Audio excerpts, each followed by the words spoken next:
Olá, pessoal, boa noite. Hoje nós vamos dar continuidade, né, ao livro de Isaías, no capítulo 41. E antes que a gente dê continuidade, vamos fazer uma oração. Senhor, nosso Deus e nosso Pai, meu Deus, eu peço ao Senhor, meu Pai, que o Senhor venha se fazer presente, meu Deus, nesse nosso momento, meu Pai.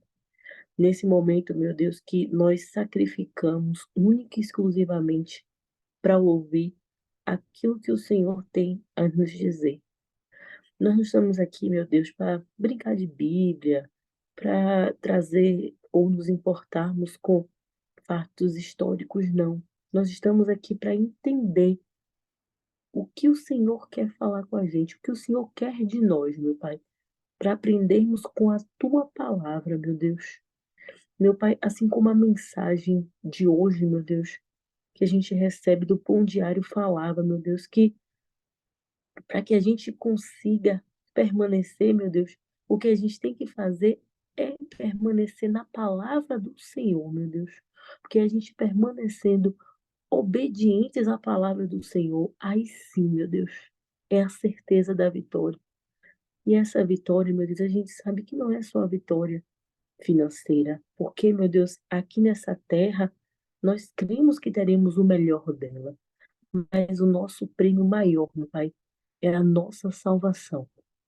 E que através, meu Deus, dessa finalização hoje de Isaías, nós venhamos entender, meu Pai, que apenas obedecendo ao Senhor, apenas, meu Deus, nos voltando com intimidade para o Senhor, teremos acesso ao grande prêmio que é a salvação.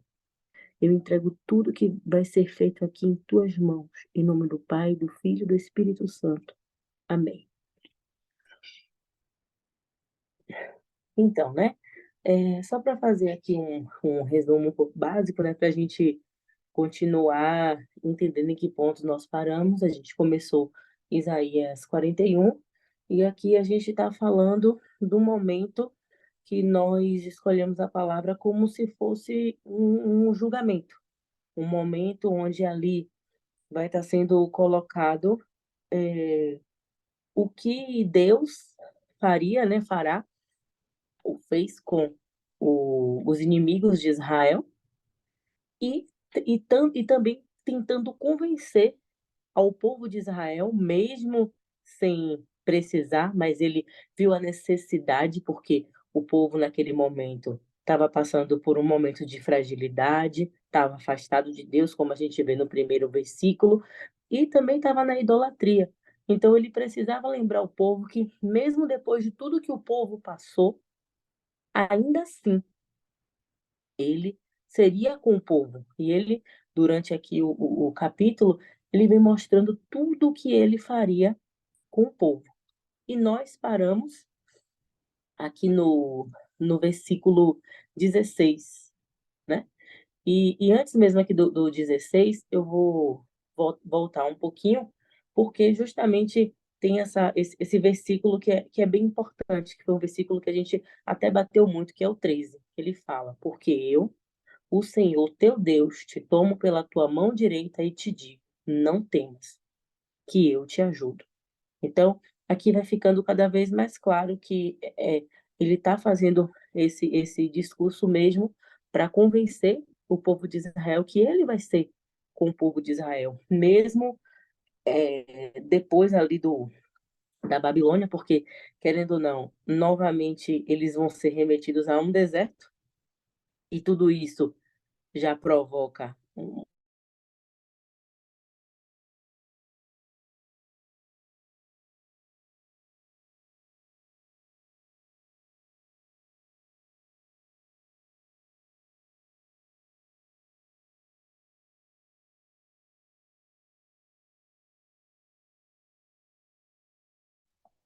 E não a Isaac. Opa, parou aí.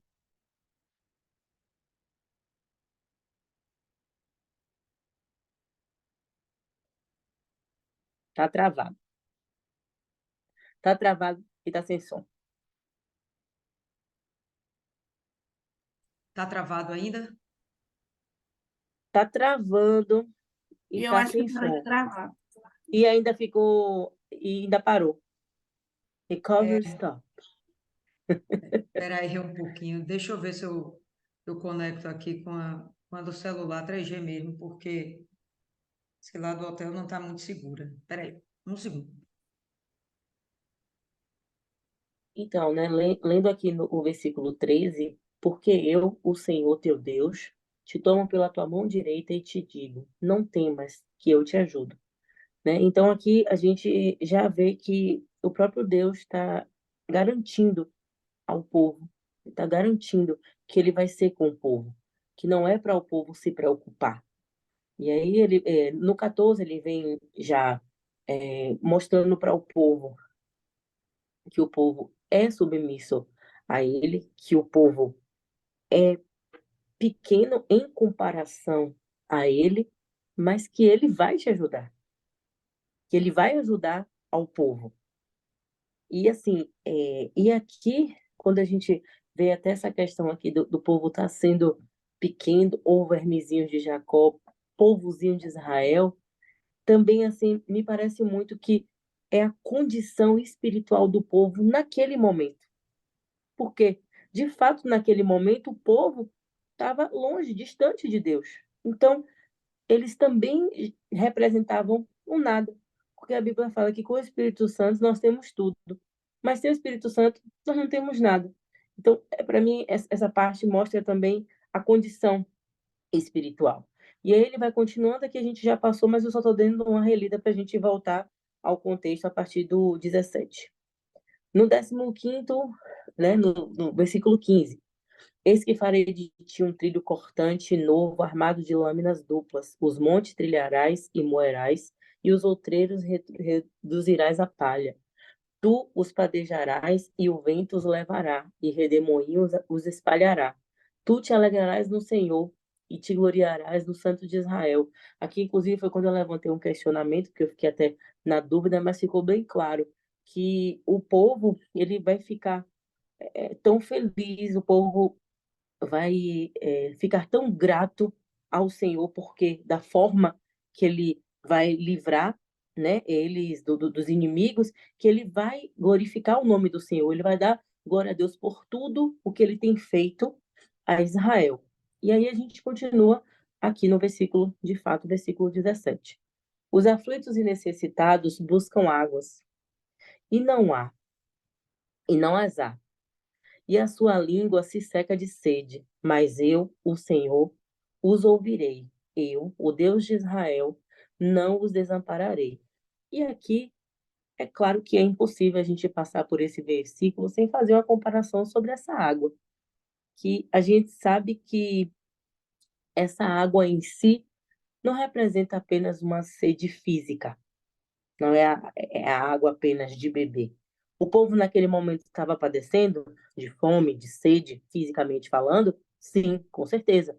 Afinal, eles estavam sendo tratados como escravos e nós sabemos que os escravos não tinham um tratamento onde a sua alimentação era perfeita, era correta. Então, a gente sabe que tem aqui algo físico? Tem.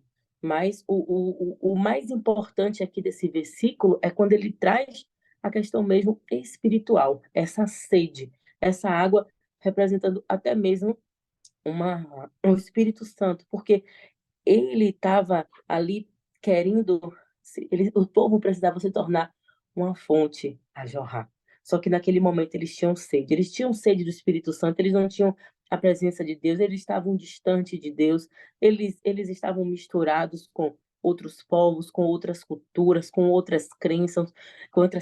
Então, a realidade é que eles ficaram perdidos por conta de todas as circunstâncias. Então, essa sede aqui que Deus promete, né, para eles saciar, não é uma sede comum, é uma sede espiritual, porque Deus sabe que o principal que precisa ser restaurado é o templo dele, que é o templo do Espírito Santo, que é dentro, para a partir daí sim ele poder trabalhar nas demais coisas, porque quando a gente edifica por dentro, né, na palavra, na rocha, aí sim a gente consegue se tornar forte, a gente consegue se aproximar de Deus. Então, de fato, esse versículo aqui, 17, essa aflição, essa necessidade, é uma necessidade espiritual. Né? Aqui tem até algumas características físicas, a língua seca, tal, da sede, mas ele fala, né, que eu, Senhor, os ouvirei e não desampararei. Ou seja, quando é como se fosse a condição, né, que ele mesmo já impõe. E ele mesmo vai dar a água para beber, que no caso é o seu espírito, é esse renovo espiritual, e a partir daí eles já não vão ser mais desamparados. Porque depois disso, depois que eles beberem dessa água, jamais eles serão desamparados. E essa é a promessa que Deus tem para conosco até hoje, porque é o que nós temos hoje. Nós passamos por lutas, passamos por guerras, mas o fato de nós termos o Espírito Santo faz com que a gente não venha a ter essa sede, essa necessidade, e não tenhamos o principal, esse sentimento aqui que eles estavam, que era o sentimento de desamparo, de que ninguém poderia interceder por eles naquele momento, que ninguém estava ouvindo ele. É igual aquela oração que a pessoa faz e ela sente que ninguém ouviu, a oração que bate no teto. Então, nesse momento, é bem interessante essa parte, porque também para mim, é um difusor aqui, né, de águas aqui. Na hora aqui é quando vai fazer toda a mudança das próximas coisas que ele vai prometer aqui ao povo. Foi o que ele escreveu aí. Deus está dentro deles a todo momento na forma do Espírito Santo. Não tem como sentir com ele dentro. Exatamente. 18. Eu vou ler aqui do 18 até o 19. Não, até o 20. E depois eu vou dando umas paradinhas. Abrirei rios nos altos desnudos e fontes no meio dos vales. Tornarei o deserto em açudes de águas e terra seca em mananciais. E aqui, óbvio também que a gente já vê que também está falando desse transbordar do Espírito Santo, né? E de que o deserto, que no caso é esse vazio deles, vai ser preenchido pelo próprio Espírito Santo. Então, ele realmente vai tornar o deserto em águas e terra seca, em mananciais. Plantarei no deserto o cedro, a acácia, a murta e a oliveira, conjuntamente. Porém, no ermo, o cipreste, o olmeiro, que é a oliveira. Não, o olmeiro é o que? O mesmo que eu anotei aqui. É o mesmo que o pinheiro. E o bucho é a mesma coisa que o álamo. Para que todos vejam e saibam, considerem e juntamente entendam que a mão do Senhor fez isso e o Santo de Israel criou. Aqui é muito interessante porque eu não esqueço que quando eu falei para Dona Lília que eu tinha sido escolhida, escolhida não, como é que fala? Atendida enfim, ia começar o CPO. Ela mandou eu ler Isaías 41 e Isaías 42. E eu anotei isso na minha Bíblia. Tá aqui anotado de caneta. Desde o dia que ela falou, eu peguei minha Bíblia e anotei no fundo dela. Lê Isaías, tá. E o interessante é que essa passagem a gente consegue fazer uma analogia com o servo.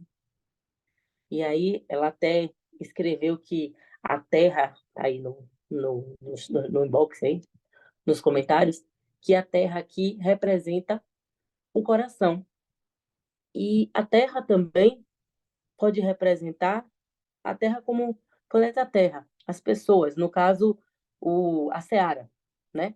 Como a seara que está ali disponível para que nós, como servos, venhamos atender, né? Tanto que Deus fala que a seara é grande e são poucos os trabalhadores. No caso, nós, como os trabalhadores.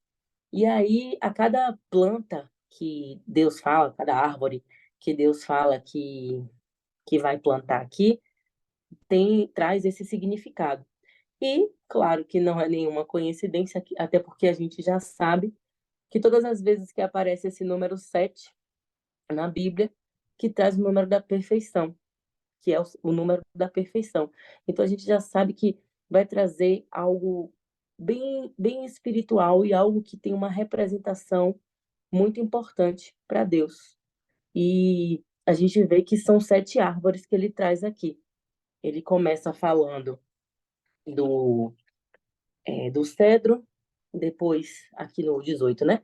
Ele começa falando sobre os cedros, desculpa, no 19. Ele começa falando sobre o cedro, depois ele fala sobre a cássia, a murta, a oliveira, o cipestre, o pinheiro e depois o álamo. Então, são essas 7 árvores. E aí eu resolvi separar algumas informações sobre elas para que a gente pudesse contextualizar aqui com a Bíblia, mas principalmente de maneira espiritual, né? Quando a gente fala sobre o cedro ele é uma árvore que ela tem uma característica de poder e de grandeza, né? Se vocês perceberem, vocês podem olhar aí para a foto e vocês verem que ela tem realmente essa representação, né? Você vê que é algo grandioso, realmente, até porque imagine isso no meio do deserto, né?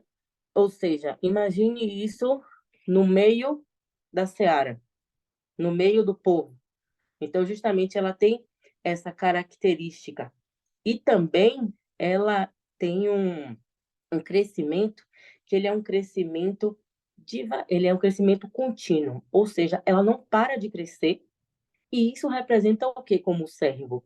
Nós, como servos, nós não podemos nos acomodar. A gente não pode chegar num ponto que a gente fala, não, agora é só esperar Jesus voltar. Agora é só esperar Jesus voltar. Tá tudo certo, já tenho a salvação, já sei a Bíblia, pronto. Agora eu já sou obreira, pronto.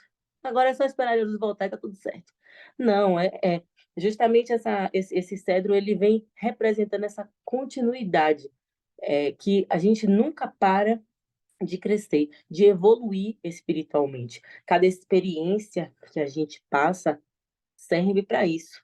Então, tudo que a gente passa serve para que a gente venha crescer espiritualmente, né? E sempre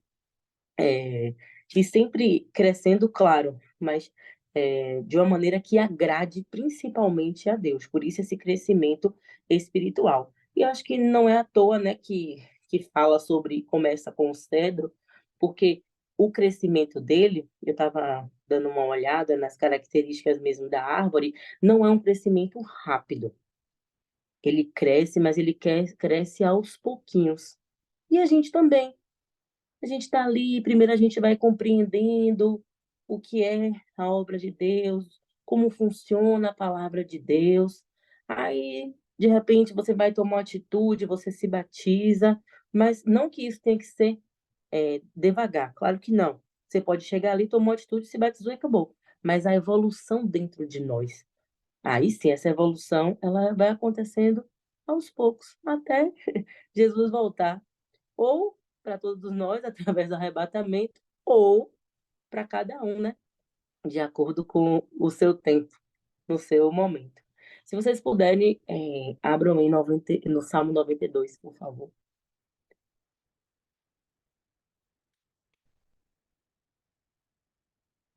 Salmo 92,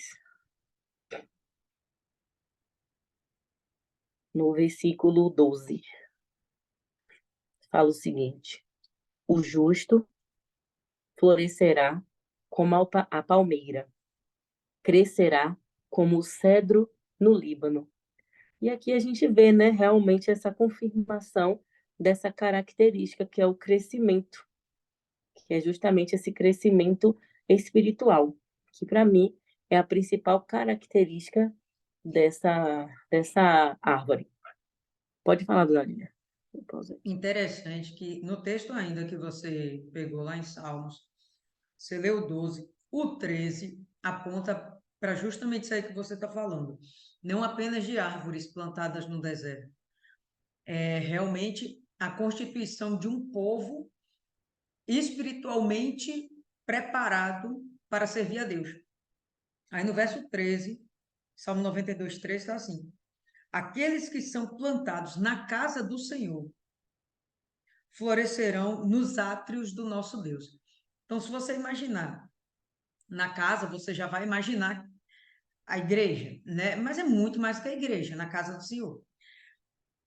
E florescerão nos átrios.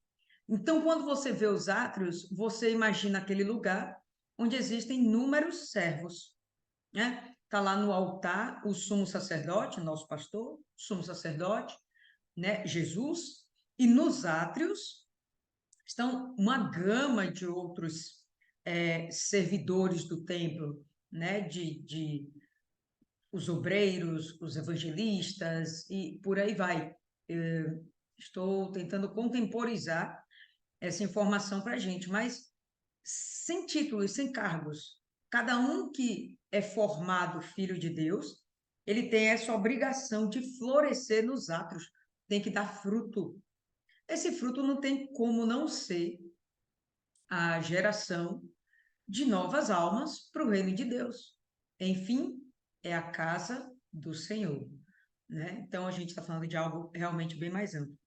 E interessante quando você fala que o cedro ele cresce lento, não é simplesmente porque ele é lerdo, é porque ele precisa primeiro montar uma estrutura para crescer condizente. Já imaginou uma árvore desse tamanho crescer rapidamente, sem que antes ele tenha raízes muito profundas e um caule muito bem preparado?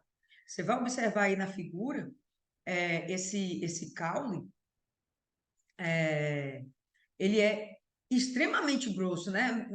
É uma imagem que foi uma foto que foi batida de longe, mas com certeza são necessários vários homens, várias pessoas para dar uma volta, dar um abraço nesse caule, entendeu? É preciso várias pessoas para dar uma volta. Ó, inclusive aqui a gente vê que tem duas pessoazinhas aqui, não sei se dá para você perceber, tem duas pessoas montadas aqui no caule, tá? E por aqui já dá para perceber a dimensão que é o caule dessa árvore. Então, bom, depois que ela assume uma determinada estrutura, consegue crescer, né? Então, um exemplo, a gente para formar um obreiro tem todo o processo de novo nascimento, né? De conversão, novo nascimento, o selo com o Espírito Santo, para depois vir o desenvolvimento do entendimento que é realmente servir a Deus nos átrios, ah, servir a Deus no altar, para então ele ser levantado e até o final dos nossos dias a gente está sendo preparado, preparado, preparado, formatado, vamos crescendo, mas sempre com a ideia do caule, né, sendo e caule e raízes sendo a estrutura sendo performada para haver então o crescimento. Por isso é um processo, todo processo, quando é bem feito, quando tem sucesso, quando realmente tem resistência, é um processo lento, não é uma coisa rápida. Normalmente, ele está fazendo uma comparação aqui com vegetações. Vegetações que crescem muito rápido são vegetações muito frágeis, né? O cedro, uma das primeiras árvores que ele está falando, né? Mostra que o que ele quer é alguém muito bem preparado. E isso realmente leva algum tempo. 1 ano, 2, 3 anos, isso aí vai de acordo com a pessoa. Não precisa também levar 30 anos. Mas enquanto tiver vida, estamos sendo performados.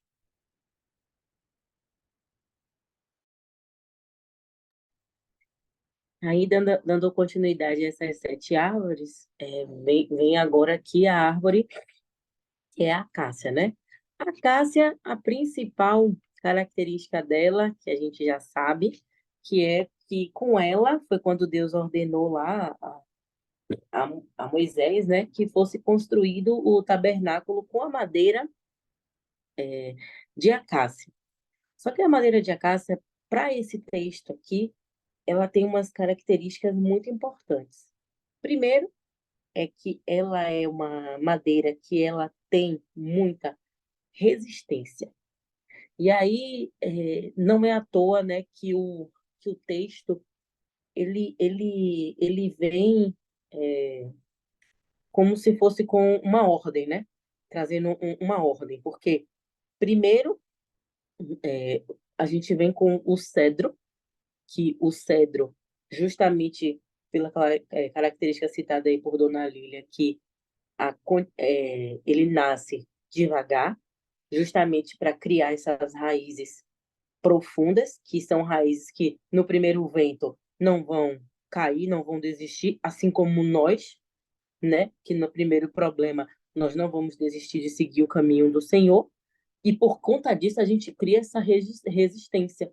E essa resistência ela é vista com a madeira de acácia, tanto que ela foi usada para montar na construção ali do tabernáculo. E essa madeira, ela era tão resistente, mas tão resistente, que ela também era usada no local onde era feito o sacrifício. E justamente por ela ser uma madeira forte, ela é uma das poucas madeiras, não sei se é a única, mas uma das poucas madeiras que ela aguenta que o ouro, quando é derretido, que ele fique por cima dela, tanto o ouro como o bronze, porque justamente as estruturas eram feitas com ouro e precisava ter algo que sustentasse. Primeiro, que o ouro é pesado, e segundo, quando o ouro esquenta, né, para poder aderir a alguma forma, no caso, poderia destruir a madeira. Mas não, ela tinha essa característica de ser resistente ao ponto de ser utilizada justamente no tabernáculo. E outra coisa interessante é que quando tinha o sacrifício, ela não virava cinzas, ela se tornava em brasas, o que significava que o fogo não apagava. E nós temos que ser assim, como brasas ardentes que nunca se apagam. Nós temos que manter a nossa fé ali inabalável, porque, como eu disse desde o princípio aqui, lendo esse capítulo, os problemas, eles vão vir, mas nós temos que nos manter firmes, criarmos nossas raízes profundas na palavra, na obediência, para que quando o problema vier, nós estamos ali resistentes, permanentes, permanecendo. E isso era também o que Deus queria para o seu povo. Deus não queria simplesmente que o seu povo saísse de uma Babilônia para ir para outra Babilônia. Não. Ele queria que o povo tivesse uma libertação não só física, mas uma libertação também espiritual. Ele queria que o povo dependesse única e exclusiva dele, mas que eles fossem fortes espiritualmente. Então, justamente por isso que vem toda essa analogia a essas 7 árvores, porque era o que Deus queria para o seu povo. E é o que ele é para a gente. É o que ele quer para a gente. Tanto que hoje nós estamos lendo esse texto porque é o que ele quer para a gente também. Outra coisa legal sobre essa madeira, né, de acácia, é que ela também ficava na porta do templo. E como ela ficava na porta do templo, é como se ela tivesse ali para recepcionar, né, o sumo sacerdote quando ia entrar ali na porta do templo. E a gente pensa em nós como obreiros, evangelistas, que nós também estamos ali para recepcionar o povo, recepcionar as pessoas que estão sofridas, as pessoas que estão precisando de uma palavra. Então a gente vê toda a importância dessa construção do servo. Ele primeiro ele vai fincar as raízes como o cedro e vai se tornar tão resistente como a acácia que inclusive ele vai estar ali apto para receber outras pessoas, para poder passar para as pessoas aquilo que ele conseguiu ir construindo como cedro. Então, isso achei bem interessante isso. E outra característica também é que ela é uma madeira perfumada e nós já sabemos que nós precisamos exalar o perfume de Cristo. E exalar esse perfume de Cristo como? Claro, as nossas atitudes. Esse perfume é algo espiritual, sim, mas é algo também, é algo principalmente relacionado com as nossas atitudes, as nossas, que eu posso falar, os nossos reflexos. Tem outra palavra, mas agora não estou conseguindo lembrar. Mas como a gente reage, pronto. A nossa reação diante das circunstâncias, diante das coisas que acontecem com a gente. E tudo isso a gente vai mostrar qual perfume a gente está exalando. Quando a gente toma uma atitude, quando acontece algo com a gente que a gente não gosta e que a gente precisa, naquele momento, lembrar que nós estamos representando Cristo e que nós temos que exalar, né? Por isso que tem até aquela pergunta que virou algo até maior dentro da igreja, que é o que Jesus faria, né? Então, é justamente isso que é ligado a ser esse perfume de Cristo, ter esse perfume de Cristo. É exalar esse perfume, é ser como ele, pensar como ele. E também, para finalizar essa parte aqui da Cássia, que é muito interessante, é que se nós pegarmos todas essas características, nós percebemos uma coisa: ela precisou ser quebrada, ela teve que ser cortada para que todas essas características pudessem ser utilizadas. Por quê? Para virar a madeira do templo, ninguém pegou a árvore e colocou lá a árvore como estava. Não. Ela foi cortada, ela foi polida, ela foi lixada, foi medida, colocada no tamanho correto dos côvados que Deus passou lá para Moisés, para colocar ela lá na entrada da porta, a mesma coisa, para que a gente pudesse extrair, para que eles pudessem extrair o perfume dela, ela precisa também, porque o perfume não é sentido, eu estava lendo, né, sobre isso, a característica da planta, o perfume não é sentido quando você chega e cheira, poxa, que árvore cheirosa, não, não é assim. Quando você corta ela, extrai, e aí sim, nesse corte, aí sim vem esse perfume. Então, tudo isso mostra que nós vamos ter que passar por esse processo de modelagem que fala? Acho que sim. Nós vamos ter que passar processo, por esse processo com Deus. Nós vamos ter que ser moldados por Ele. E nesse processo de ser moldado, a gente vai perder uma coisinha ali, outra coisa aqui, uma coisona lá. E sim, nós vamos ser mudados, quebrantados, nós vamos nos quebrantar, nós vamos ter que ser modificados completamente, a nossa natureza ela vai mudar, e tudo isso para que ele possa extrair da gente o melhor. E justamente é o que ele fez com essa árvore. Ele extraiu dela o melhor, e até mesmo dela também, esse perfume, inclusive, serve para espantar alguns bichos que são indesejáveis até. E o que seria, trazendo para o lado espiritual? A gente espantar o próprio pecado, porque a gente está exalando ali o perfume do Senhor, então o mal, ele vai tentar se aproximar. Mas quando ele estiver chegando, por mais que ele tente, nós estamos ali exalando o perfume do Senhor. Nós estamos estabelecidos, nós estamos firmes na palavra dele. Então o mal não vai achar espaço. Então é bem interessante quando ele fala sobre a caça e essa continuidade. E se alguém quiser falar, fale aí, porque tem uma imagem na minha tela e Dona Lília em cima, então eu não consigo ouvir, tá? Se alguém quiser falar alguma coisa, complementar, fiquem à vontade. Aí, depois da Cássia, nós vemos aqui que ele fala sobre a Cássia e vem sobre a murta. A murta, ela já tem uma característica bem interessante, que não é fácil, tá? Não é fácil para o servo, porque é a característica dela ser fácil de ser moldada. Eu não sei se vocês têm muita é, experiência com isso, eu pelo menos não tenho, eu sou horrível, inclusive. Mas quando a pessoa vai fazer aqueles buquês, principalmente para casamento, usa muito essas murtinhas também. Usa, eu lembro porque no meu casamento, na hora de fazer orçamento lá, tinha que botar não sei quantas murtas, porque e aí eu perguntei à moça, por que tem tanta murta? E o que é murta? E eu lembro que ela falou para mim que essa murta é porque ela era fácil de trabalhar.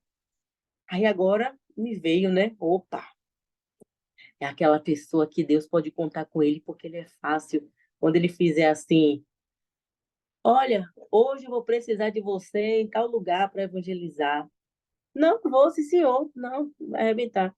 Olha, hoje você vai estar ali como líder, mas olhe, eu vou precisar agora que você seja voluntário do grupo ali que tem duas pessoas. Ah, sim, e você é a segunda pessoa.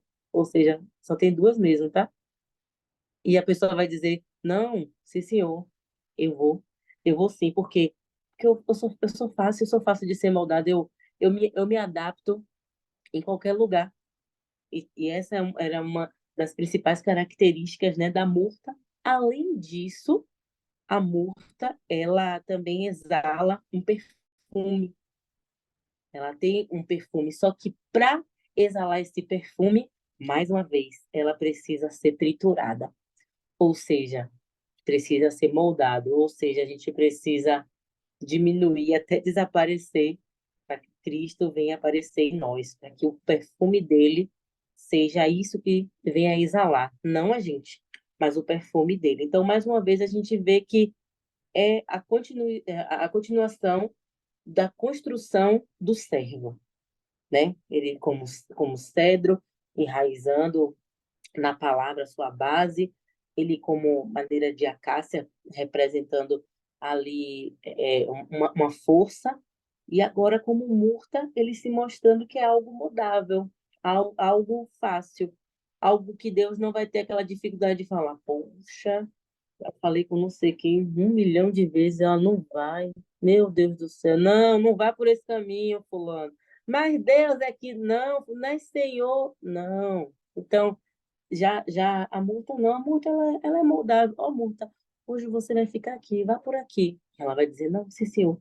Então, é essa característica em relação à multa que eu separei aqui. E uma coisa interessante que eu não sabia também, murta é o mesmo que radaça, radaçar, radaça, que tá aí na moda que as mães botam aí o nome das crianças. Eu não sabia, mas murta e radaça significa a mesma coisa. A outra seria a oliveira, e o interessante da oliveira é que ela tem muitas representações. Se eu fosse pegar cada pequeno detalhe que a oliveira poderia representar, eu acredito que, inclusive, a gente poderia não sair daqui, porque quantas vezes ela é mencionada na Bíblia ou referenciada, são muitas vezes. Mas o que eu achei mais interessante da característica dela para trazer para esse momento de Deus em Isaías com o seu povo foi a característica do recomeço, a característica da, é, da esperança de mostrar que dele realmente mostrar assim, não, eu sou com você, vai dar certo. É como se mostrasse para o povo que é possível ele recomeçar, mesmo depois deles terem desobedecido a Deus, terem passado por tudo que eles passaram, deles recomeçarem, mesmo depois do deserto, mesmo depois da tempestade.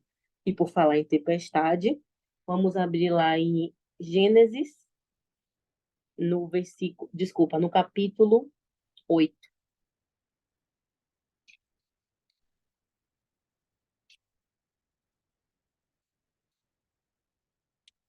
lá no versículo 11.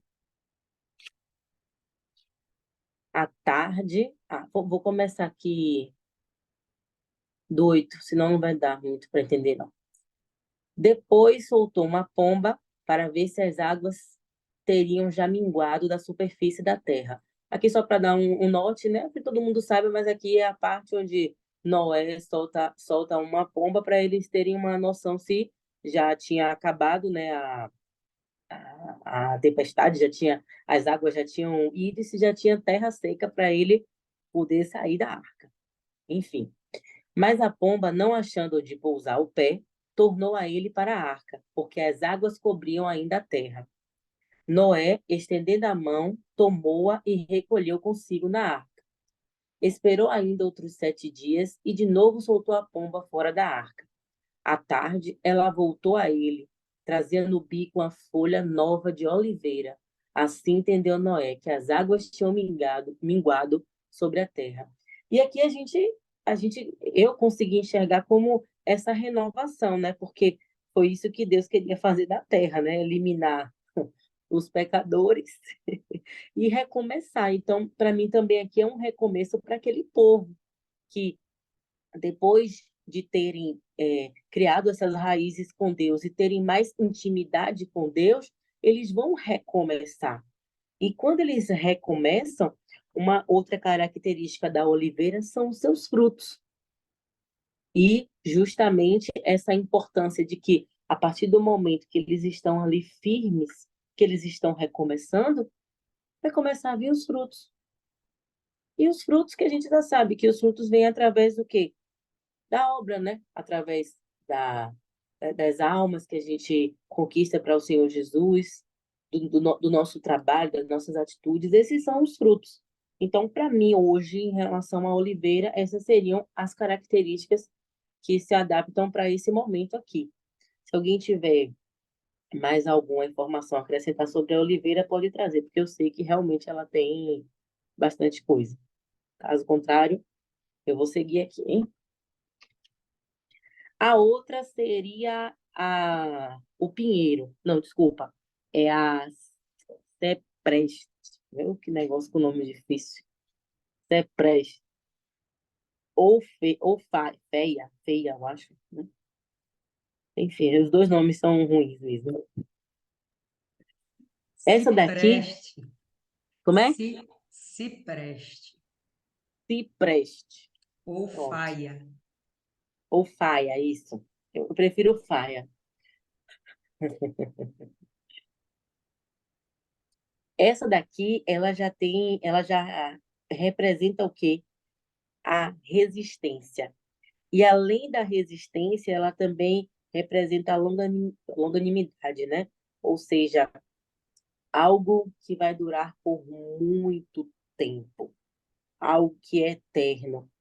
E a gente sabe que é eterno mesmo. Por que é eterno? Porque a gente morre, mas a nossa alma, ela tem que ir para algum lugar.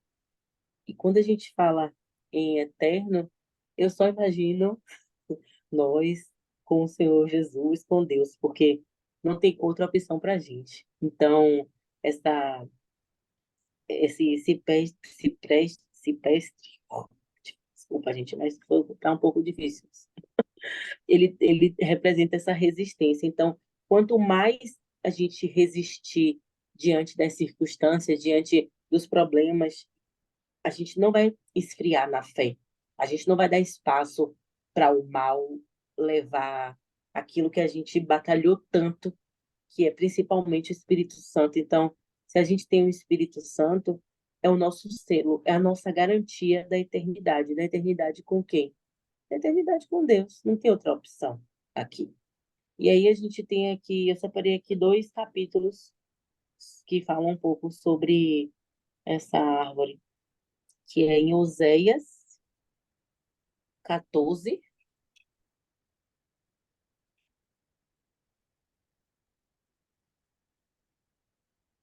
que é quando o próprio Deus ele se compara aos ciprestes. No versículo 8.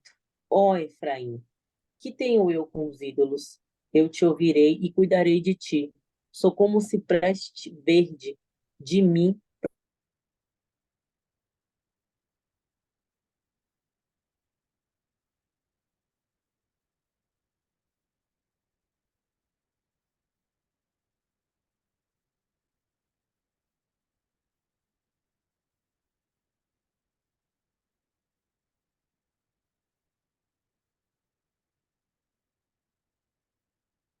24.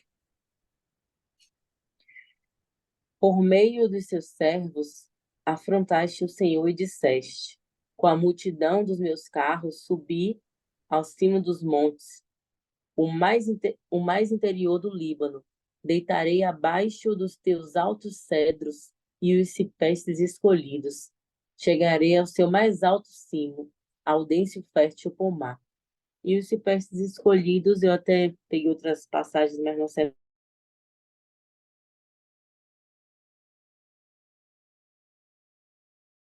característica interessante sobre o cipreste é que ele, assim como o pinheiro, que eu vou falar depois, são plantas que sempre estão verdes. Não sei por quê, mas se está ligado ao Senhor Jesus, a gente já imagina, né? Até porque ele não muda, né? Ele é imutável. Então, nós podemos entender que também é uma característica, a mesma característica da planta, que ela também não muda. É, Isis quer falar. pô, alguém precisava parar um pouco. Fala, Isis. Eu queria ressaltar, as árvores não me impressionam muito, não. O que me impressiona é quando Deus diz que vai plantar no deserto. É Ele que está plantando. Se Ele está plantando, Ele vai prover. E é muito interessante trazendo, como Dona Cidinha sempre fala maravilhosamente, trazendo para a nossa vida, às vezes Deus nos coloca em alguns lugares em que, num terreno árido, num terreno difícil, no terreno que a gente talvez não tivesse capacidade de estar. Mas a gente não precisa ter medo, porque ele provém. Ele cuida, se ele nos colocou lá, ele vai tratar de cuidar, de nos dar as capacidades, de nutrir a sua árvore, porque foi ele que colocou lá. Então, o que me impressiona é essas árvores magníficas, maravilhosas, lindas, enormes, super valiosas, serem plantadas por Deus no deserto. É um lugar árido, a gente sabe, pouca água, sem nutriente para essas árvores, mas elas vão crescer, vão ficar frondosas, lindas, maravilhosas. E o povo vai se admirar disso. Nossa, uma árvore dessa nasce aqui. Não é normal, não é natural, no local que elas nascem, mas é mais um milagre de Deus. É isso. Beleza, Isis. Eu acho válido a gente falar um pouco sobre as árvores, porque realmente impressiona nascer árvores no deserto. Mas, de fato, a gente não está falando meramente de árvores. Nós estamos falando de um corpo, do corpo de Cristo, para ser mais específico. Então, quem fará parte desse corpo de Cristo? São essas pessoas, esse tipo de personalidade, que não seriam plantadas se não fosse pelo poder de Deus, porque o solo era desértico, aqueles corações eram infrutíferos, eram inférteis, mas aqueles corações se transformaram em tal e tal e tal coisa, sem sombra de dúvidas, cada uma com uma função predeterminada, né? Necessária, inclusive. Então, o texto ele não fala apenas de plantas que cresceram no deserto, até porque boa parte dessas plantas não cresceram por lá. E outras tantas já cresceram sim, mas o texto realmente ele tem uma conotação muito espiritual, apontando mais para a condição do coração dessas pessoas. Vamos pontuar isso aí, pessoal. Estamos vendo pessoas, Israel, dentro de um cativeiro. Esses corações, essas pessoas, esses seres humanos, estão desesperançados, sedentos por Deus. Eles agora, de fato e de verdade, estão com o coração preparado para receber Deus, completamente secos. O que Deus vai dar agora, água da vida, Espírito Santo, é que de fato vai fazer com que essas pessoas que estão na escravidão se tornarem servas de Deus. O objetivo é esse. É o povo daquele momento? Não, gente, é a gente. Porque éramos escravos do pecado, como dizia lá, né, o Lázaro, quem era eu? Servo maltratado, quem era eu? Escravo do pecado, quem era eu? Ovelha perdida, né, distante de Deus. Então, aponta para isso aqui, pessoas sedentas. Então, vem o Espírito Santo, vem Deus Só Deus para transformar, através do Espírito Santo. Não tem outro, não tem psicologia, não tem psiquiatria, não tem remédio, não tem acupuntura, tem nada. É o poder de Deus. Então, vale a pena a descrição do que seriam essas plantas, porque, na verdade, aponta para tipos de personalidades. A gente não tem as 7 igrejas? São as mensagens que ficam das 7 igrejas, são as igrejas físicas? Não. Era a personalidade que cada uma tinha. Olha, você acertou aqui, mas você falhou aqui. Essas plantas, elas ponderam a esse respeito, elas apontam para esse respeito. Olha, tem que ser assim. O servo de Deus tem que ser assim, tem que passar pelo processo, tem que ser maleável, tem que dar fruto, tem que exalar aroma, entende? Então, se a gente não conseguir enxergar o texto dessa forma, como se apenas fossem plantas lá no deserto, não faz muita diferença para a gente. Planta no deserto, eu sou capaz de plantar uma planta aqui no deserto. Só pegar, adubar. Então, não são só plantas no deserto. Israel conseguiu fazer plantas no deserto crescerem, frutificar.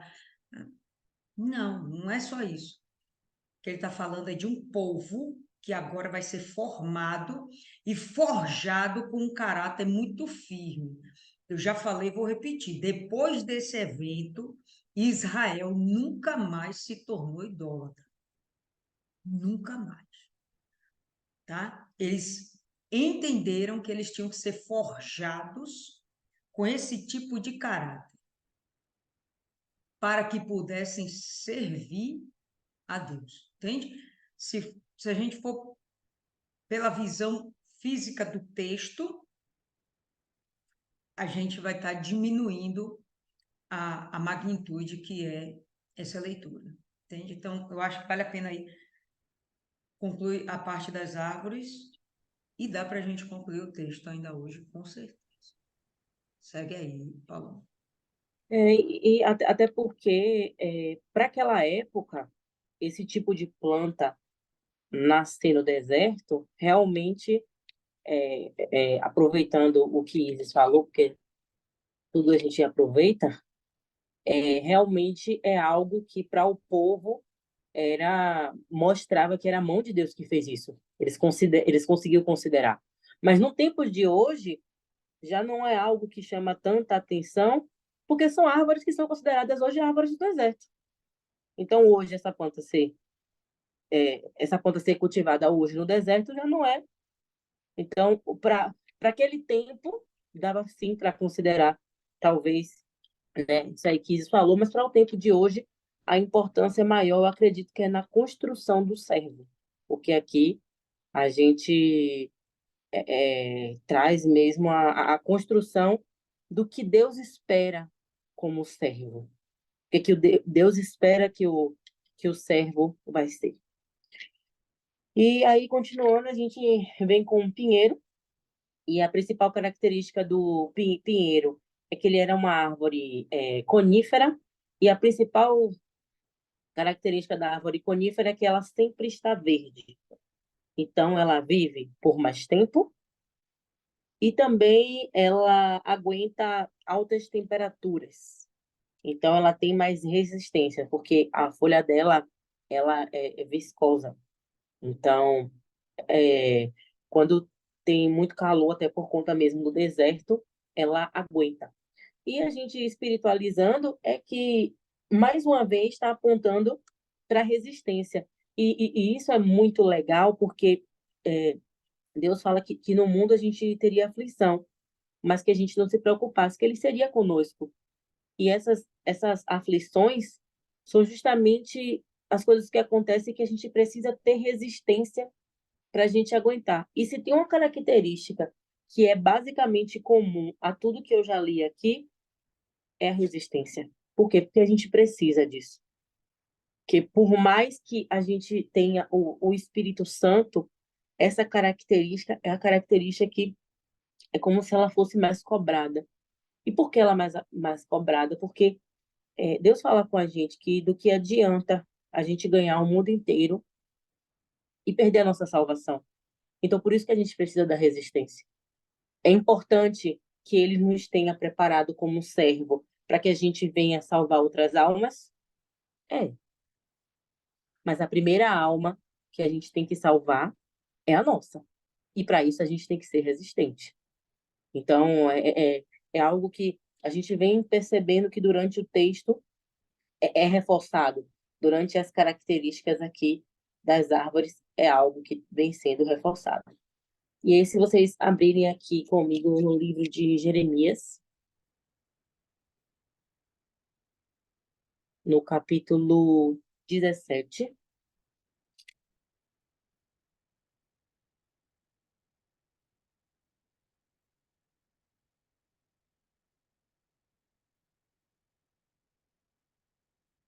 e no versículo 8.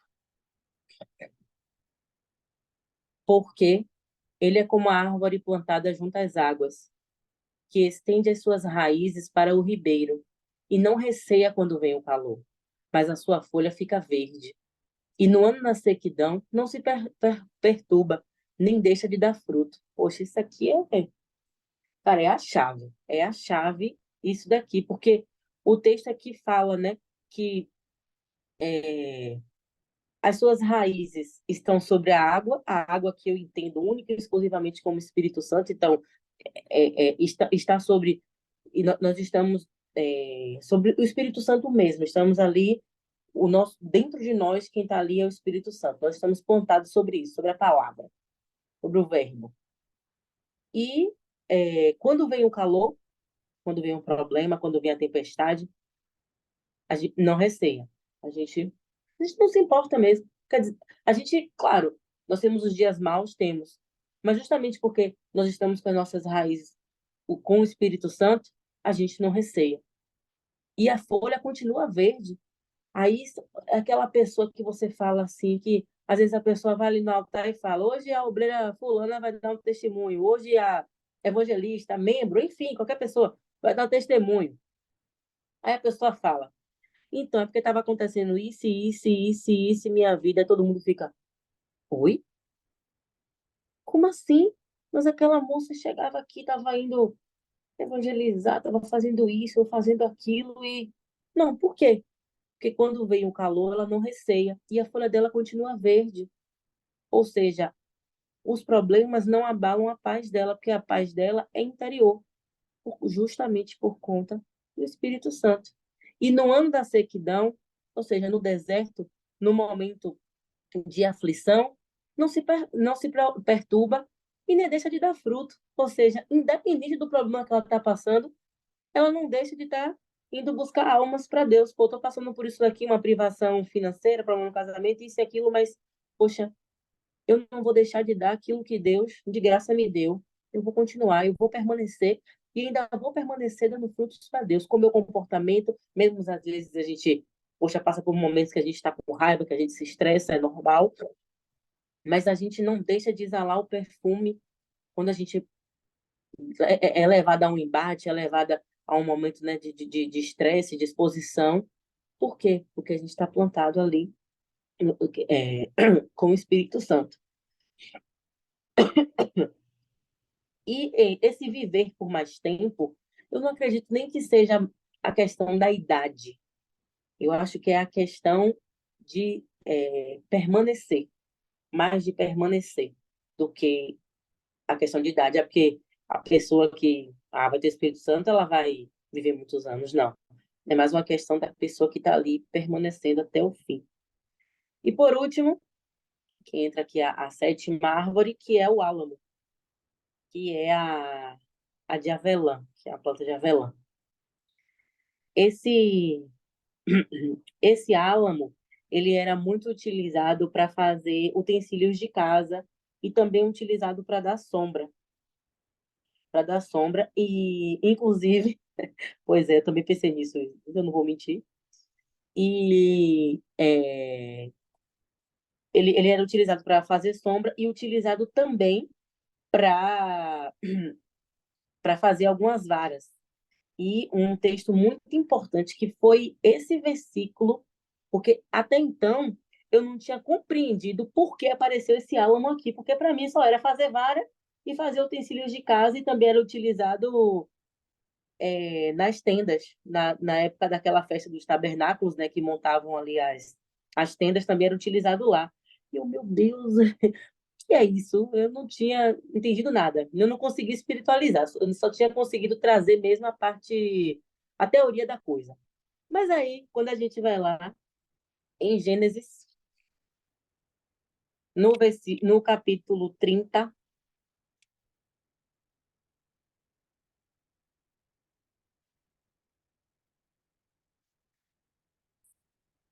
a partir do versículo 37.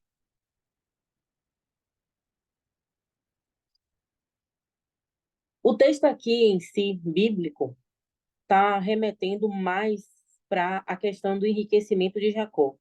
Mas aqui, quando eu terminar de ler, eu consegui, assim, não sei, mas Deus falou comigo de uma forma diferente, até porque nós estamos falando aqui da construção do servo. Eu não sei se a riqueza entraria nesse momento, por isso eu imaginei de outra forma. Mas vamos ler primeiro. É o versículo 37. Tomou então Jacó varas verdes de álamo, de aveleira e de plântano, e lhes removeu a casca em riscas abertas, deixando aparecer a brancura das varas, as quais, assim como escorchadas, pôs ele em frente no rebanho dos canais de água e dos bebedouros, onde os rebanhos vinham para descedentar-se, e conceberam quando vinham a beber. E concebia o rebanho diante das varas, e as ovelhas davam cria listadas, salpicadas e malhadas. E aí, a partir daqui, vem contando a história onde ele conseguiu ter mais rebanhos do que o próprio sogro dele, né, o Labão. Mas não é isso onde eu quero chegar. E aí, o que eu achei interessante foi o seguinte: a vara aqui, como eu entendi, é como se ela fosse um apontador de caminho. Por quê? Lá em Arão, a vara dele, ela tinha essa representação do início ali do sacerdócio. E o sacerdócio dele era justamente para apontar caminhos. E aqui, eu acredito que esse álamo, ele finaliza essa sequência de árvores, de 7 árvores, justamente mostrando qual é o objetivo final do servo, que é apontar caminho. Mas apontar caminho de quem? Das almas, para as almas sofridas. E Deus fala que nós temos que ser apontador de caminhos. E quando eu pensei na vara, eu pensei mesmo como algo literalmente ali apontando, como Moisés, como o próprio Arão, e aqui mesmo como Jacó, porque ele apontava para as ovelhas também, apontando o caminho, direcionando, mostrando para aquelas almas que a gente está cuidando, que Deus mostra para a gente, coloque nosso caminho, qual caminho elas têm que seguir. Que na realidade é apenas o mesmo caminho que a gente seguiu. Não é algo tão difícil assim. Até porque nós temos o nosso próprio testemunho. Por mais que você diga assim, mas eu sempre fui da igreja. Ou então, eu também nunca passei por algo tão assim na minha vida. Mas sempre vai ter uma experiência que vai servir de testemunho, porque mesmo durante o nosso tempo, quando nós ainda estamos, nós somos sempre, fui sempre da igreja. Mesmo quando acontece isso, a gente tem os nossos momentos maus na fé, os nossos problemas, e todos esses servem como testemunho para que a gente venha apontar o caminho para aquelas pessoas. E a própria palavra, que é essa que edifica, é que vai servir para que a gente venha apontar o caminho para as outras pessoas. Então, eu achei muito legal, porque aqui é como se fosse a finalização de Deus falando com eles. Bom, vocês já passaram pela fase do cedro, que é onde vocês fincaram as suas raízes e foram raízes fortificadas. Passaram pela parte ali da cássia, né? Que onde vocês foram muito resistentes, resistiram ao fogo. Eu percebi que vocês se tornaram brasas, então vocês ali nunca vão se apagar, então vocês estão resistentes, vocês estão prontos ali para receber pessoas que estão precisando. Vocês são pessoas como a murta, eu consigo modelar vocês e vocês vão exalar o meu perfume, que é o perfume de Cristo. E depois, mesmo que venha o problema, vocês vão ser resistentes, igual o cipestre, que foi igual a mim, que é o meu povo, que é o cipestre verde, aquele que, mesmo com todos os problemas, vão permanecer. Assim como o pinheiro também, que vai permanecer, por quê? Porque o pinheiro está ali com suas raízes na água, que a água é o mesmo que o Espírito Santo. Então, vocês estão prontos. Então, agora, ide e pregar o evangelho. Sejam apontadores do caminho, não pedras, né? Não pedras. Sejam apontadores de caminho. Então, eu achei, assim, bem legal ele terminar com esse álamo. E, para mim, aqui, eu acho que finaliza essa parte das 7 igrejas, né? E justamente agora no 41, finaliza com aquilo que Isa estava falando, que ele fala assim, para que todos vejam e saibam, considerem e juntamente entendam que a mão do Senhor fez isso, e o Santo de Israel o criou. E eu não sei, mas quando fala esse, o criou, é o servo, o criou. Ou seja, quando é aquela coisa, quando você pega uma pessoa que era endemoniada, a pessoa, você olhava para a pessoa respirava demônio, a pessoa abria a boca, pronto. É desse jeito, você vê, né? Até por causa dos frutos também dela, às vezes comportamento, ou às vezes até a cara da pessoa, né? E tal. E aí quando você encontra essa pessoa assim um tempo, aí daqui a pouco passa um tempo você encontra essa pessoa, cara, ali evangelizando, a cara diferente, tudo diferente, aí você fala, não, gente, não tem como, isso aí não foi normal, isso aí não foi psicólogo. Isso aí não foi remédio, não. Aí a gente vai falar essa frase aqui, ó. Eu estou considerando e estou entendendo que foi a mão do Senhor que fez isso. Foi o Santo de Israel que o criou. E justamente ele que cria, porque a gente nasce dele. Quando a gente nasce dele, ele cria a gente. Ele cria e nos modela da forma que ele quer. Então, realmente, quando a gente fala do deserto, fica claro que aquelas plantas naquela época realmente eram plantas ali que não seria normal, seria realmente anormal, e confirmaria para os inimigos que ali Deus estava aqui, ó. Foi Deus que deu aqui. Não tinha como não. Essa planta aí, uma planta que tem água na folha, nascendo no deserto, impossível. E a mesma coisa é o servo, porque foi ele que criou o servo. E agora vem a parte onde Deus ele vai provar a sua grandeza. Vai continuar aqui? Vamos parar? Ou continua? Tá mudo alto. Eu acho que é bom a gente dar uma paradinha aqui e continuar na quinta-feira. A gente conclui esse capítulo, para a gente não fazer corrida, senão vai ficar meio corrido para hoje. Alguém tem alguma coisa para falar, meu povo? Aí a Eu gente queria ouvir vai. Dona Cida, mesmo assim. Dona Cida arrebenta. Fala aí, Dona Cida.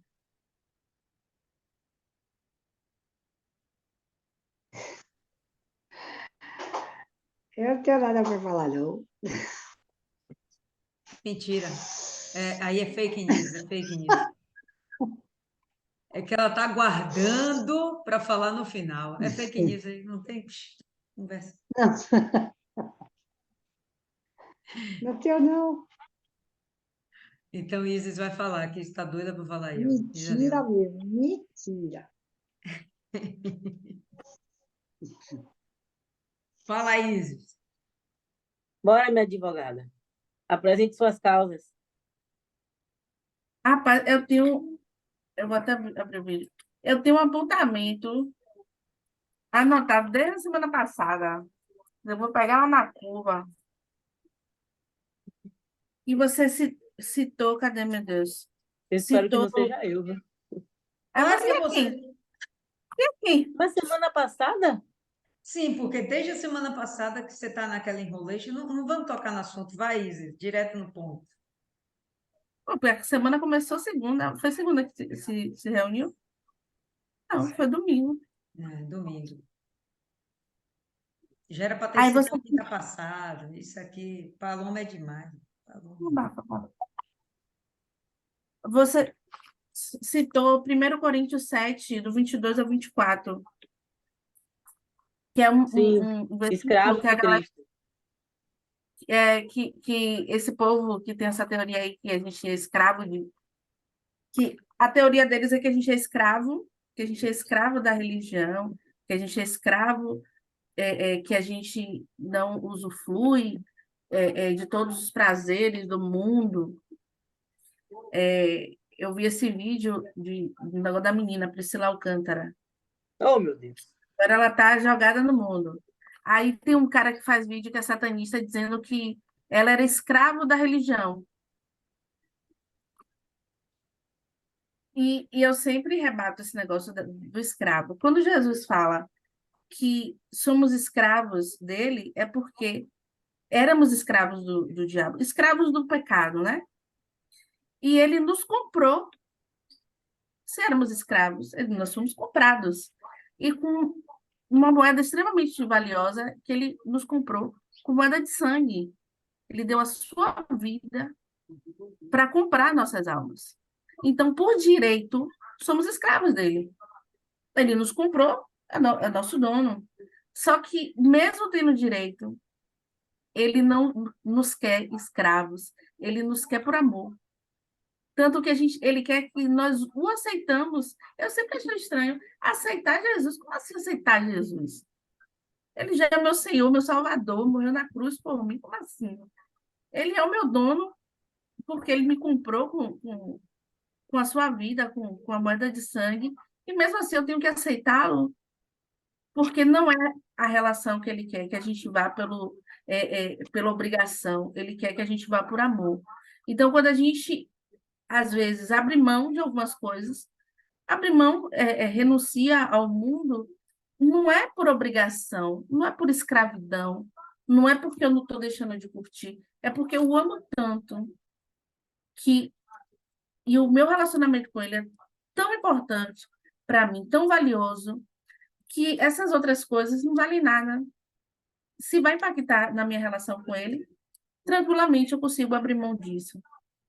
E trazendo para mim, eu acho que esse é o amor que eu quero para mim. Não quero que as pessoas sejam obrigadas a me amar, mas que elas me amem porque livre e espontânea vontade. Acho que essa é a beleza dessa relação. E a todo momento, Deus pode nos escravizar e sermos robôs e ficar o tempo todo Senhor, Senhor, como ele tem aí esqueço, acho que é querubim, sei lá. É uns que ficam o tempo todo dizendo Senhor, Senhor. Mas ele não nos quer, ele quer que nós tenhamos essa relação de filho, essa relação de amor. Olha que lindo, eu acho isso muito bonito. Ele pode, ele é grande, a gente não é nada, a gente não passa de vermes, menos que vermes, mas ele ainda nos ama e ele nos quer. E eu estou super cansada, e eu já estava cansada desse negócio de árvore, eu não estava suportando mais Paloma falando de árvore, meu Deus. Mas é importante perceber que o povo de Israel é essas árvores frondosas. Pode acontecer o que for com esse povo, né? Eu estava assistindo um vídeo que os judeus chegaram nos Estados Unidos só com a malinha, né? Fugidos do Holocausto, de uma série de coisas, mas que em pouco tempo eles estavam ricos de novo. Eram pessoas ricas, roubaram tudo, tiraram tudo deles, mas eles sempre florescem, eles sempre se erguem como árvores frondosas, porque existe sobre eles a bênção de Deus. Então, não é que você é maravilhosa, que você é perfeita, que sua fé é inabalável. É porque você tem o Espírito Santo para estar ali, lhe dando a mão quando você não aguenta mais. Porque eu não tenho essa resistência toda, não. Eu admito que eu não tenho. E eu me pego caindo às vezes, sabe, em coisas que, como eu digo, me pego fazendo conta, vendo que, meu Deus, não vai dar, não vai dar para pagar as coisas. Como assim? Eu não ganho o que eu gasto e dá tudo certo no final. E esse exercício, ele é diário. Por isso que a busca do Espírito Santo tem que ser diária. Porque se depender de mim, da minha fé, que é menos de um caroço de mostarda, se depender só das minhas capacidades, eu não vou para lugar nenhum. E como eu estava, quando eu não conhecia Jesus, ou conhecia só de ouvir falar, É um passo para frente, 10 para trás. Apesar de todas as minhas capacidades, de tudo que eu achava que era, as minhas capacidades não me levaram a lugar nenhum. E eu vejo que onde Deus me colocou, onde Ele me coloca todos os dias, talvez eu não sustentasse sozinha, não sustentasse. E, mas com Ele eu sou mais que vencedora. Mas todo dia eu levanto e oro, peço, Espírito Santo, sim, o Senhor não vai dar.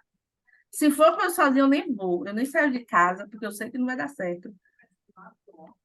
Porque eu entendo que eu sou menos que nada. Cada vez que eu leio mais a Bíblia, eu percebo que eu não sou nada.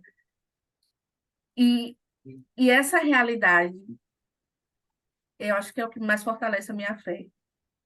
É o que me faz estar mais firme, querer não vacilar, não topar nos mesmos erros, não voltar para as velhas práticas. É esse medo de voltar a estacar zero, de voltar à lama. É o medo que me mantém. Não é a minha resistência. Eu lhe digo que ela é muito pouquinha, mas é mais o medo de retroceder. É isso.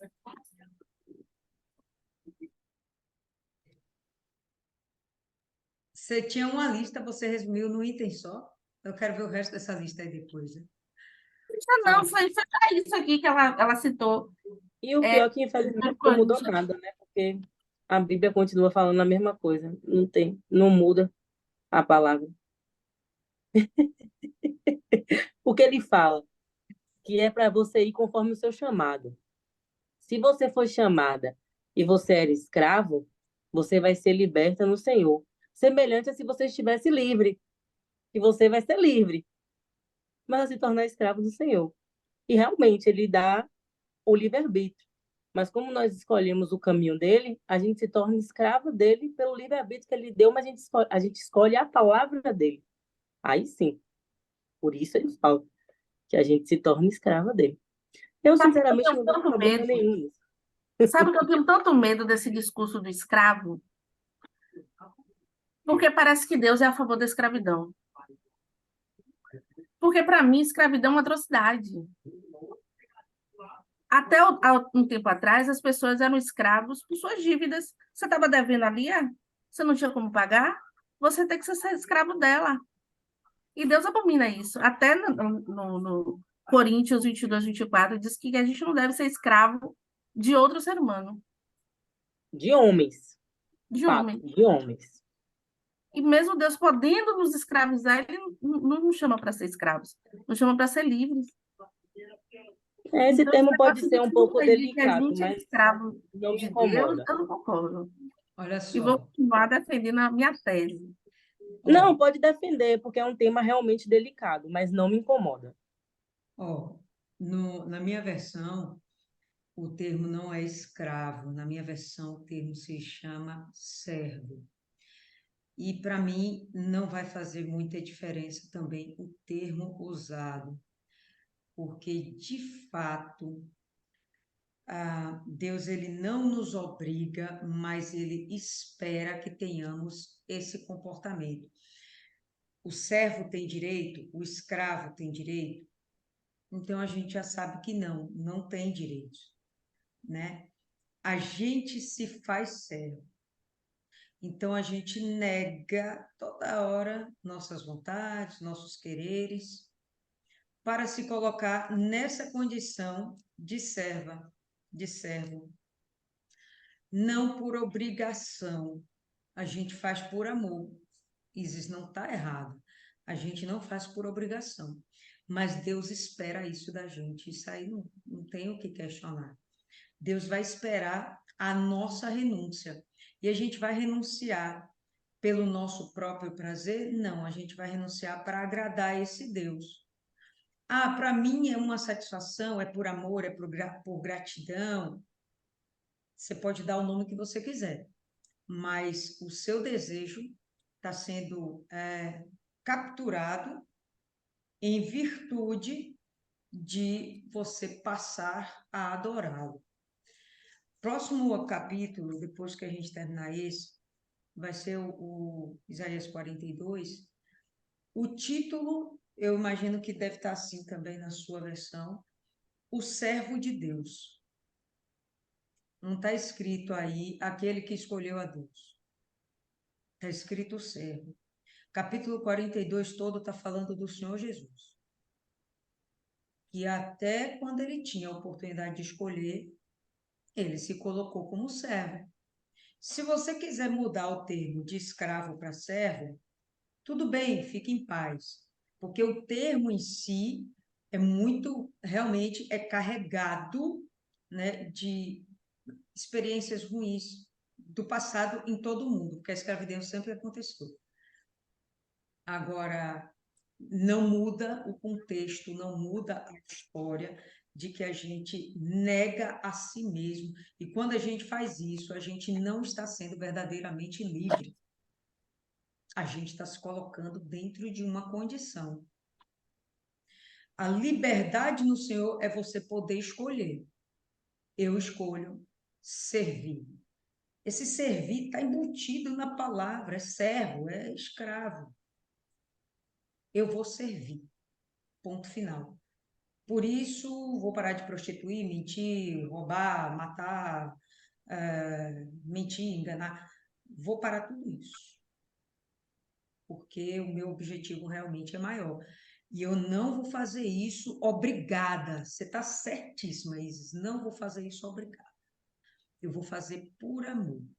Eu vou dizer para você que muitos dos escravos dentro de Israel, porque havia escravidão dentro de Israel, eles eram escravos por amor.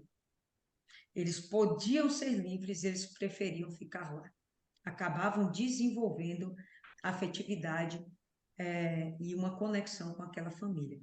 Então, hoje a gente desenvolve essa conexão com Deus. E eu penso que, para mim, tá? Meu pensamento, como eu falei com vocês aí até no grupo, eu prefiro ter um pai do que ter um Deus. Vai dar no mesmo, mas o meu entendimento não é que eu sou escrava, é que eu sou filha. Final das contas, eu vou fazer igual Jesus, filho, que se comportou como servo. Tudo bem? É só uma maneira de você enxergar as coisas. Mas não muda que o seu desejo vai ser sequestrado para que você venha fazer a vontade daquele que é quem você decidiu adorar. Se você não fizesse isso por Deus, você ia fazer para o diabo. Então, a gente sai de uma condição de servidão, que é o que o texto de Coríntios fala. A gente sai da servidão do pecado e agora a gente vai servir a Deus. Se quiser mudar o termo, tirar escravo, botar servo, vai dar tudo no mesmo. Vai dar tudo no mesmo, entende? Mas eu estou compreendendo que você está querendo deixar claro que Deus, ele não quer fazer da gente meros robôs obrigados. E de verdade não somos obrigados, é uma escolha. Mas vamos escolher ser escravos de Cristo. Vamos escolher ser escravos de Cristo. Tá? A gente pode continuar isso aí, porque a gente vai chegar em 1 Coríntios em algum momento da nossa vida. Tá? E aí a gente pode voltar a esse assunto aí outras vezes. Hoje só o tempo que já está um pouquinho exaurido. Vamos encerrar por hoje. Quinta-feira a gente conclui esse capítulo. E quando a gente entrar no 42, que eu acho um capítulo riquíssimo, eu sou apaixonada por esse capítulo. Para mim, Isaías, o capítulo é o 42. Depois de 42, o 53, para mim. Tá? Mas a gente vai ver um pouco mais o entendimento, a gente vai ter um entendimento um pouco mais aprofundado do que é ser o servo de Deus. Paloma, uma palavra, alguma consideração final? Caso contrário, indica aí alguém para fazer a oração. Não, acho que tudo que tinha para ser dito, pelo menos por hoje. Isis não aguenta mais ouvir sobre árvore, vou respeitar ela. Afinal, ela é minha advogada, né? Já pensou, gente? Aí, perder a minha advogada, por sinal, é ela que vai orar hoje, para ela continuar defendendo as minhas causas quando eu precisar. Vai lá, minha irmã. Amém. Senhor, meu Deus, meu Pai, Pai misericordioso, bondoso. Obrigada, meu Deus. Obrigada por mais essa oportunidade de ouvir a Tua palavra, Senhor. De conhecer o que o Senhor espera de nós, Senhor. Nos abençoa, nos guarda, nos reveste de toda a armadura da fé. Guarda a nossa casa, guarda a nossa família, Senhor. E sempre esteja conosco, Senhor. Não nos abandona nem por um segundo, meu Pai. Porque sem o Senhor não somos nada. Somos menos que nada, Senhor. Guarda a casa de cada uma de nós, guarda os nossos, Senhor, para que a gente esteja tranquilo para cuidar dos outros, Senhor. É isso, meu Deus, que eu te peço e te agradeço, já com a certeza da vitória. Amém. Amém. Cadê a Amém, Adriana? povo lindo. Ó, daqui a pouco a gente conversa. Por hoje, aqui é só. Quinta-feira a gente retorna.